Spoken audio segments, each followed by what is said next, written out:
Hello, আসসালামু আলাইকুম। কি খবর সবার? আশা করি সবাই ভালো আছেন। আরেকটা নতুন ব্লগ নিয়ে এসেছি। এর মধ্যে আপনারা অনেকগুলো শর্টস দেখেছেন শপিংয়ের। তো এখন হচ্ছে এই ব্লগটার ডিটেলস, কোথা থেকে কি কিনেছি সেগুলো শেয়ার করব। আমরা 3 বোনই বেরিয়ে পড়েছি। আজকের ব্লগটা হচ্ছে আমার ভাইয়ের বিয়ের শপিং ব্লগ। তার বউকেও আসতে বললাম, যেহেতু তার বিয়ের শপিংগুলো বাকি আছে। তো একসাথে হচ্ছে আমরা সবাই শপিংগুলো সেরে নিব। যেহেতু বেবি আছে, তাই যত জলদি সম্ভব একদিনে যতটুকু কভার করা যায় তাই করব। প্রথমে আমরা এসে পড়েছি মিমি সুপার মার্কেটে। নিভির ফ্যাশন একটা শপ আছে, এখানে আমরা লেহেঙ্গা দেখবো। আর আমার ভাইয়ের বউ চলে এসেছে, তো তার সাথে হচ্ছে আমার প্রথম দেখা। আমাদের নিভির ফ্যাশনে পছন্দ হয়নি, তাই আমরা চলে আসলাম টেরি বাজার মনে রেখোতে। যেহেতু আমরা মনে রেখোতে অনেক বছর ধরে বাজার করি, আর এখানে ওরাও আপনার চয়েসটা বুঝে গেলে ওরা ফাটাফাট দেখাতে পারে। আমাদের ভাবির জন্য আমরা লেহেঙ্গা দেখবো, তো এখানে ওদেরকে কিছু কালেকশন দেখাতে বললাম। কিছু কিছু পছন্দ হয়েছে, বাট ওই কালারগুলো মনে হচ্ছিল রিসেপশনের জন্য বেটার হবে। আর একটা বিয়ে শপিং করতে আসবো, দুপক্ষের চয়েস হতে হবে। তো আমাদের কিছু চয়েস হলে ওগুলা ভাবিদের পক্ষ থেকে ওদের এত ভালো লাগছিল না। বিয়ের শপিং, তাই আমরা ভাবির চয়েসটাকে প্রাধান্য দিচ্ছি। প্রত্যেকটা মেয়েরই ইচ্ছা থাকে আমি এরকম কালারের লেহেঙ্গা পরবো বা এই ডিজাইনের। তো উনি যেটা চয়েস করে আমরা ওইটাতেই অ্যাগ্রি হব। তো এখানে ভাবি আর ভাবির পরিবার থেকে আপু আসলো, ওরা চয়েস করেছে এই লেহেঙ্গাটা। তাই আমরা ভাবলাম ট্রায়াল দেওয়ার পর কেমন লাগে। তো ভাবি যেহেতু চয়েস করেছে, আমরা ওইটাতে অ্যাগ্রি হয়েছি। তো আমরা এই লেহেঙ্গাটা ফিক্স করেছি। আর উনি এমনিতে এত সুন্দর, ন্যাচারালি উনি যাই পরে তাই সুন্দর লাগে। আমিও বসে থাকতে থাকতে বোর্ড, তাই ভাবলাম এখানে কয়েকটা লেহেঙ্গা পছন্দ হয়েছে, তার মধ্যে কয়েকটা ট্রায়াল দেওয়া যাক। আমার না এরকম শপিং করতে আসলে লেহেঙ্গাগুলো ট্রায়াল দিতেও আমার খুবই ভালো লাগে। আমার নিজের বিয়ের সময়ও অনেক লেহেঙ্গা ট্রায়াল দিয়েছি, তার মধ্যে তো একটা কিনলাম, বাট আপনাদের সাথে আমার ওই বিয়ের ব্লগগুলো কখনো শেয়ার করা হয়নি। তো এখানে আমার এই রাজস্থানি লেহেঙ্গাটাও ভালো লেগেছে। আমার মনে হয় ব্রাইডসমেডরা, ইভেন ব্রাইডসরাও পরতে পারবে। তো এটা ভাবলাম ট্রায়াল দিই। যদি আমি লেহেঙ্গা কিনি নাই, আর আমার লেহেঙ্গা কেনার কোনো প্ল্যানিং নাই, আমি প্রত্যেকটা বিয়ের জন্য আউটফিট কিনে এনেছি, তাও যেহেতু বের করেছে বললাম ট্রায়াল দিই, সুন্দর লাগছিল। লেহেঙ্গা তো কিনা শেষ, মেজারমেন্টও দেওয়া শেষ হয়ে গেছে। এখন ভাবলাম সেকেন্ড শাড়ি আর থার্ড শাড়িটা দেখা যাক। আমি জানি না অন্যান্য ডিস্ট্রিক্টে এগুলো আছে কিনা। আবার দাদি নানি শাড়িও দিতে হয়, কম্পালসারি না, যদি ইচ্ছা হয় দেওয়া যায়। তো এখানে ভাবির জন্য সেকেন্ড শাড়ি থার্ড শাড়ি দেখাতে বললাম, কিন্তু তেমন একটা পছন্দ হয়নি, তাই আমরা ভাবলাম অন্য দোকানে দেখা যাক। ভাবির শপিং যতটুকু পেরেছি আমরা করেছি, যেহেতু দুজনেরই ছোট বেবি আছে, তাই আর বাকিগুলো ভাবিকে কমপ্লিট করতে বলেছি। এরপর বাসায় এসে কিছুক্ষণ রেস্ট নিয়ে বাচ্চাকে সময় দিয়ে এরপর আমার ননদকে নিয়ে বের হলাম।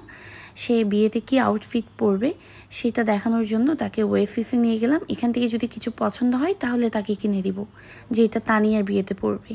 আমি আমার ননদের জন্য লং গাউন দেখছি, গর্জিয়াস, মানে একটু চুমকি পুঁতি থাকবে। যেহেতু আমরা আমার ছোট বোনের বিয়ে, তানিয়ার বিয়েতে সবাই লং গাউন পরছি আর একটু গর্জিয়াস পরছি। তো আমিও তাকে বললাম সিম্পল কিছু না, একটু গর্জিয়াস টাইপের সিলেক্ট করো। ও অনেক বেশি চুজি, ফুললি আমার উপর ডিপেন্ডেন্ট, মানে ও বলছিল আমি যেটা চয়েস করে দেবো সেটাই পরবে। তো এখানে আমি 3-4টা অপশানে রেখেছি, ওকে বললাম ট্রায়াল দেওয়ার জন্য। দেখা যাক এখন ট্রায়াল দেওয়ার পর তার কোনটা চয়েস হয় আর তাকে কোনটা ভালো লাগে সেটাই আমরা ফিক্সড করব। আরও অনেকগুলো শপ আছে, বাট আমাদের যেহেতু হাতে টাইম খুবই কম, বেবিকে রেখেই কিছু সময়ের জন্য শপিং করতে বের হতে পারি, তাই ফিক্সড একটা দোকান আমরা সিলেক্ট করে সেখান থেকে শপিং করি। আমার ননদের জন্য শপিং শেষ। অ্যাকচুয়ালি ওর শপিংটা করে দিতে পেরে খুবই ভালো লাগছে। ও যেহেতু আমার উপরে ডিপেন্ডেন্ট ছিল, মানে ওর নিজের কোনো চয়েস নাও আমার উপর ছেড়ে দিয়েছে, তো প্রেশারটা একটু বেশিই ছিল। আর আমিও ট্রাই করেছি ওকে বেস্টটা দেওয়ার। নেক্সট ডে আবার মনে রেখোতে চলে আসলাম। এবার আসলাম আমরা 3 বোন আমাদের নিজেদের শপিং করার জন্য। ভাবির শপিংগুলো যতটুকু পেরেছি করেছিলাম, আর বাকিগুলো ভাবি নিজেই করে ফেলবে। কিছু অনলাইনে অর্ডার করা হয়েছে। তো এখানে হচ্ছে আম্মুর জন্য শাড়ি দেখছিলাম, আমার মাম্মার জন্য শাড়ি দেখছিলাম, মানে আমার বড় জেঠির জন্য, আর হচ্ছে আমাদের নিজেদের জন্য যদি কিছু পছন্দ হয় তাহলে কিনবো। তো এবারে হচ্ছে সবগুলো জিমিচু শাড়িগুলো এসেছে, যেগুলো আমাদের অতটা ভালো লাগছে না, মানে এত বেশি কমন। যেখানেই যাই এই জিমিচু শাড়িগুলো। অনেকগুলো শাড়ি দেখার পরে একটা পছন্দ হলো, এটা হচ্ছে আম্মুর জন্য কিনছিলাম। মনে হচ্ছিল এই শাড়ির কালারটা আম্মু পরেনি। অন্যান্য পার্পল ল্যাভেন্ডার কালারগুলো যেহেতু 3টা বিয়ে পড়ছে, প্রত্যেকটা ওয়েডিংয়ের জন্য এরকম পার্পল ল্যাভেন্ডার কালার হয়ে গিয়েছে। তো এই কালারটা ভালো লেগেছে, আমি আর তানিয়া ট্রায়াল দিলাম। তো আম্মুর জন্য এটা সিলেক্ট করেছি। আর হচ্ছে আমার জেঠির জন্য একটা শাড়ি সিলেক্ট করলাম। এরপর তো আসে হচ্ছে ভাবির শাড়ি। ইভেন একটা বিয়ে হলে শুধু নিজের জন্য না, আশপাশে মানুষদের জন্য অনেক বেশি শপিং করা হয়। কাপড় চোপড় শপিং করার পাশাপাশি তো ঘরের জিনিসও অনেক বেশি প্রয়োজন। তো আমি আমার হাজবেন্ড চলে আসলাম গোলাম রসুল মার্কেট। আপনারা যারা চট্টগ্রামে থাকেন সবাই কম বেশি এই মার্কেটটা চিনেন। এটা হচ্ছে নিউ মার্কেটের অপোজিটে, মানে ইয়াজউদ্দিন বাজার নিউ মার্কেটের ওই পাশেই। তো এখানে ঘর সাজানোর জিনিস, ঘরে ক্রোকারি সেট এত সুন্দর লাগছিল। আসলে বয়সের সাথে সাথে হচ্ছে আপনার পছন্দটাও চেঞ্জ হয়। সেখান থেকে কিছু টুকিটাকি ঘরের জন্য বাই করে আমরা চলে আসলাম আবার টেরি বাজার। আমি আর আমার বড় বোন আমরা কিছু অর্নামেন্টস দেখছিলাম। অ্যাকচুয়ালি আমার ভাইয়ের বইয়ের জন্য সে বিয়েতে কি পরবে, তো আর হচ্ছে আমার জেঠি, আম্মু, শাশুড়ি সবার জন্য টুকিটাকি অর্নামেন্টস বাই করার জন্য টেরি বাজার চলে আসছি। তো এখানে একটা স্টোর আছে আলপনা স্টার প্লাস, আপনারা কম বেশি যারা টেরি বাজার আসেন সবাই চিনবেন। সেখান থেকে হচ্ছে টুকিটাকি চুড়ি আর হচ্ছে হলুদে পরার জন্য চুড়ি, টিপ, কানের দুল, যা যা প্রয়োজন সবার জন্য এখান থেকে কিছু শপিং করলাম। সাথে ঠিক আছে, তাও তো আমি দিই নাকে ঢুকেছে সেটা আমি ভালো। আচ্ছা আচ্ছা আরো ওয়াশ করে দেন, নাকে তো কিছু নাই না, মানে এটা একজনকে দিচ্ছি এখানে আমি 2500 দিব প্লিজ। সবচেয়ে কম করে এগুলো আপনি পাচ্ছেন, আমার এখানে অনেক কম নিয়ে যাচ্ছে। এগুলো 2500, আমি এর থেকে আরেক টাকাও বেশি দিব না। এটা একটু আমাদের দু বোনের যেহেতু বেবি আছে, আমার বেবির হচ্ছে 7 মাস, আমার আপুর বেবির হচ্ছে 6 মাস। তো আমাদেরকে হচ্ছে আধা ঘন্টা 1 ঘন্টার জন্য এভাবে বের হয়ে আবার টুকিটাকি জিনিস কিনে আবার বাসায় আসতে হয় বাচ্চা কান্না করলে। তো বাসায় এসে আবার বাচ্চা টেক কেয়ার করে আবার সন্ধ্যায় বের হলাম হচ্ছে ডালাকুলার জন্য, যেহেতু ভাইয়ের শ্বশুর বাড়িতে তার বিয়ের সব জিনিসগুলো পাঠাবো, তো সেটার জন্য আমরা ডালাকুলা কিনতে এসেছি। আপনারা আমার যারা রিলস বা শর্টস দেখেছেন তারা অলরেডি দেখেছেন আমরা ডালা এক্সচেঞ্জ করতে ভাবির বাড়িতে গিয়েছিলাম, বাট এই ভ্লগে হচ্ছে সব কিছু ডিটেলস দেখাচ্ছি। তো ডালাকুলার জন্য আজকাল হচ্ছে আপনার নিজে করতে হয় না, মানুষ দেখে কিছু টাকা পে করলে ওরাও করে দিয়ে যায়। সেটাও করা পসিবল ছিল, কিন্তু আমাদের ইচ্ছা ছিল আমরা নিজেরাই ডালাগুলো সাজাবো। এই কাজগুলো আসলে করতেই খুবই মজা লাগে। বিয়ে বলতে শুধু বিয়েতে খেতে যাব সেটা তো না, ডালা সাজানো, বইয়ের বাড়িতে দিয়ে আসা, সব কিছু নিজেরা করতেই আনন্দটাই ডিফারেন্ট। তো আমি আর আমার আপু হচ্ছে বেবিদিকে ঘুম পাড়িয়ে রাত 12টার দিকে আমরা এই ডালাগুলো সাজাতে বসলাম। ডালা র্যাপ করা ভেবেছিলাম যতটুকু ইজি, আসলে অতটা ইজি না, অনেক কঠিন কাজ। কারণ হচ্ছে যারা প্রফেশনাল ওরা খুব সুন্দর করে করে, কোনো রিঙ্কলস পড়ে না।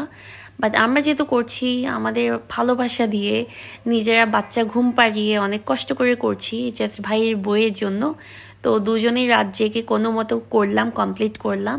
দেখতে খারাপ হয়নি যতটুকু পেরেছি, যেহেতু আগে কখনো এভাবে ডালা সাজানো হয়নি। নিজের বিয়েতে করেছিলাম, আমার হাজবেন্ডের ডালাগুলো আমি করেছিলাম, তখন তো অত বেশি ছিল না, 1-2টা ছিল। বাট এবারে তো 4-5টা, তার উপর আমরা যাচ্ছি ফ্রুটস নিয়ে যাওয়া, মিষ্টি নিয়ে যাওয়া, সেগুলো আমরা ডালাতে সাজিয়ে ফেলেছি।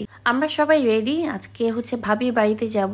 এই প্রথম হচ্ছে আমার দুলা ভাইয়ের সাথে দেখা, আমার কাজিনের হাজব্যান্ড। বিয়ের পর আজকে ওদের বিয়ের 11 বছর হচ্ছে, কখনো দেখা হয়নি, এই প্রথম বিয়ে উপলক্ষে ভাইয়ের সাথে দেখা হয়েছে। দেখি এই পিন্ডিশগুলোকে দেখি, খাদিজা খাদিজা এত বেশি মাথা ব্যথা ছিল, লাস্ট মোমেন্টে মনে হচ্ছিল প্ল্যানটা ক্যান্সেল করি, কিন্তু হচ্ছে আপু আর দুলা ভাইয়ের বকা শুনে শেষ পর্যন্ত যেতেই হলো। আর ভাবির বাপের বাড়ি আমাদের বাসা থেকে 1 ঘন্টার মতো লাগে। তো বাসায় আসলাম, আমরা বেশিক্ষণ বসিনি, এসে দেখি ভাবিরা অনেক কিছু আয়োজন করেছে, আর সব কিছু হচ্ছে আমার ভাবি নিজে করেছে। তো প্রত্যেকটা আইটেম তো আপনার টেস্ট করতেই হয়। আর আপুদের থেকে যখন ইউএসএ ছিলাম ওদের থেকে শুনেছি ভাবির হাতের সবগুলো নাস্তার আইটেমগুলো খুবই মজা হয়। তো আমি আর জনি ভাই একদম লাস্ট পর্যন্ত বসেছিলাম, সেই প্রত্যেকটা খাবার ট্রাই করেছি, খুবই অসাধারণ হয়েছে, খুবই টেস্টি হয়েছে। তো আমরা নাস্তাটা করে হচ্ছে আবার বেরিয়ে পড়বো, যেহেতু ছোট বেবি নিয়ে এসেছি। আর ভাবিদের বাসার পাশে হচ্ছে ডিসি পার্ক, অনেক বড় একটা পার্ক, ডেইলি ওখানে লাখখানিক মানুষ হয়।